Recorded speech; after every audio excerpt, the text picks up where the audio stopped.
शांत हे झालं का?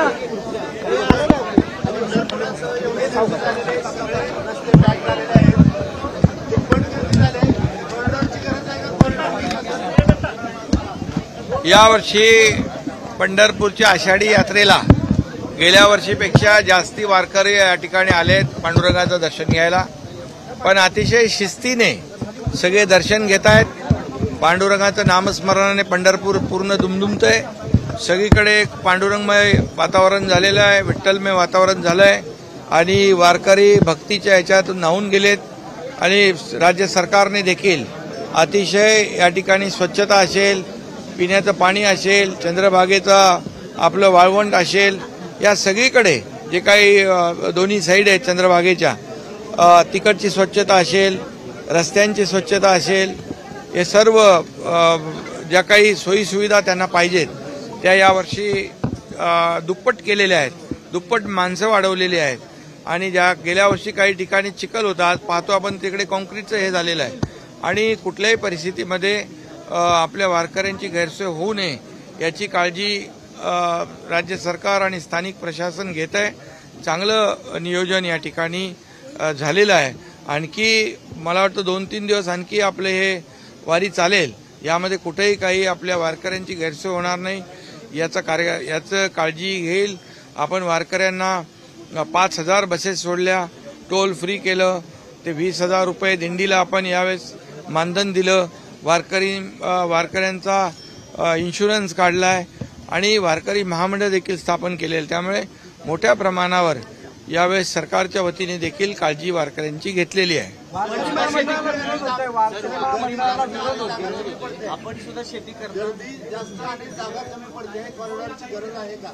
यामध्ये जिल्हाधिकारी आणि स्थानिक प्रशासन जे आहे त्यांना गर्दी डिवाइड झाली पाहिजे म्हणून फक्त 65 एकर नाही तर इतर ठिकाणी देखील आपण त्याची व्यवस्था करायला सांगितली आहे.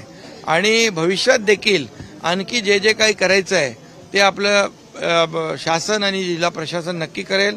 शेतकरी आहेत, सगळे आलेल्या शेतकऱ्यांना आपल्याला माहीत आहे, मी देखील शेतकरी कुटुंबातला आहे, शेतकऱ्याचा मुलगा आहे. त्यामुळे शेतकरी वारकरी कोण आहे? शेतकरीच आहेत. आणि म्हणून शेतकऱ्यांना देखील आपण, तुम्हाला माहीत आहे आजच्या या बजेटमध्ये आपण काय काय केलेलं आहे, शेतकऱ्यांसाठी योजना केल्या त्याच्यातून जात नाही.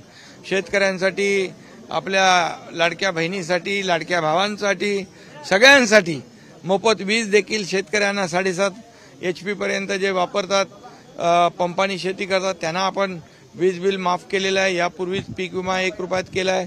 आपण 6,000 रुपये 12,000 रुपये वर्षाचे केंद्राने राज्यात ते केलेले आहे. आपण खूप मोठ्या प्रमाणावर शेतकऱ्यांसाठी देखील आपण योजना केलेल्या आहेत. आणि नक्की मला वाटतं यावर्षी पंढरीची वारी, बरेच लोक मला भेटले वारकरी आणि त्यांनी समाधान व्यक्त केले की नियोजनाबद्दल. फुगडी बांधली खेळली, पुढच्या वर्षी देखील तुम्ही मुख्यमंत्री म्हणून विखेंसोबत एकत्र अशी फुगडी खेळणार का? अरे बा, हे सगळं पांडुरंगाच्या आणि जनता जनार्दनाच्या हातात आहे. त्यामुळे सेवा करणं, काम करणं एवढं आमच्या हातात आहे, ते करत राहू. पांडुरंगाची सेवा पण आणि जनतेची सेवा पण. गेल्या 2 वर्षामध्ये आम्ही जे काम केलं, जेवढे प्रकल्प आम्ही केले, या राज्याचा विकास केला आणि कल्याणकारी योजना पण आणल्या. तुम्ही जर 2.5 वर्ष मागचे आणि ही 2 वर्ष जर थोडी तुलना केली तुम्हालाही फरक लक्षात येईल. त्यामुळे जे करू ते आम्ही जनतेसाठी करू, या महाराष्ट्राच्या विकासासाठी करू, एवढं आम्ही ध्येय उराशी बाळगून आम्ही काम करतोय. आज आरोग्य मंत्री आमच्या इकडे आहेत. आज 8 लाख लोकांची तपासणी, आरोग्य तपासणी पूर्ण झाली आहे. 10 ते 15 लाख गेल्या वर्षी किती झालेले? 11.5 लाख.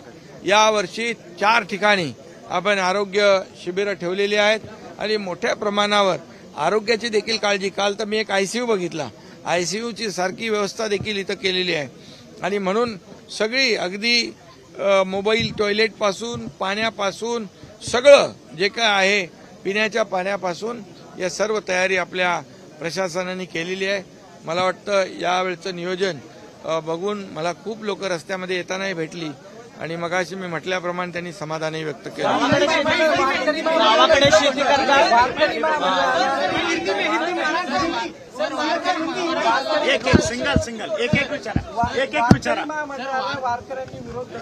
ठीक आहे, आता त्याच्यामध्ये वारकरी महामंडळामध्ये वारकऱ्यांसाठी विमा, वारकऱ्यांना आपलं साहित्य, अनेक योजना आहेत.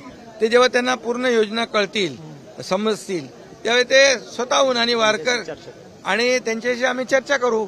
वारकरी आपलाच आहे, त्यांच्यासाठी आपण करतोय, कुणासाठी करतोय, आणि याच्यामध्ये कुठलाही राजकीय हस्तक्षेप असणार नाही. वारकरी कोण आहेत? वारकरी आपलेच आहेत.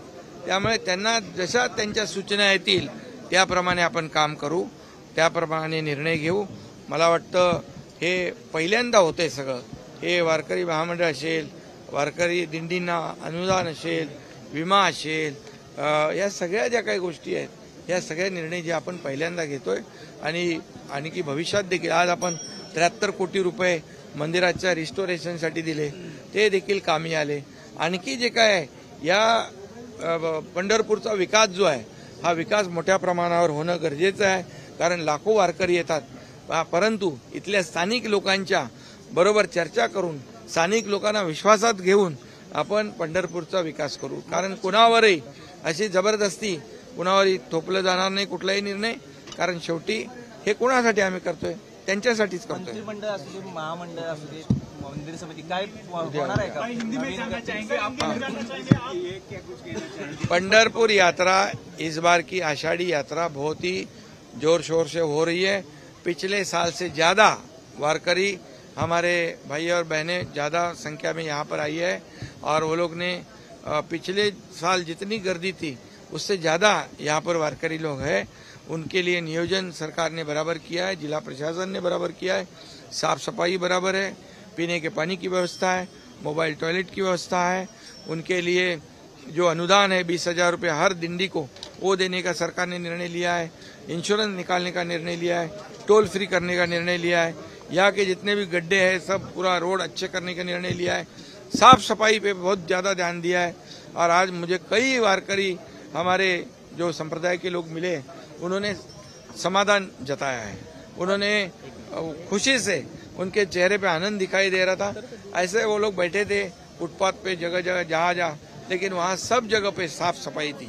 और इसलिए इस बार की आषाढ़ी जो वारी है बहुत ही पिछले साल से, उससे पिछले साल से अच्छी है. ऐसे खुद वारकरी बोल रहे हैं. उनके आरोग्य का ध्यान रखते हुए हमारे आरोग्य मंत्री तानाजी सावंत, इन्होंने लगभग 4 जगह पर आरोग्य केंद्र बड़े शुरू किए. 8 लाख लोगों का उनका चेकअप हुआ है. लगभग 15 लाख का टारगेट है और उसमें कोई कमी नहीं आएगी. डॉक्टर है, सभी लोग हैं, दवाइयाँ है, ICU तक बनाया है. इतना सब जो है नियोजन हमारी सरकार ने और जिला प्रशासन ने किया. पूजा खेड़ेकर है जो IAS ऑफिसर है, कहीं ना कहीं अरे भैया, अबे आषाढ़ी अरे वही टाइम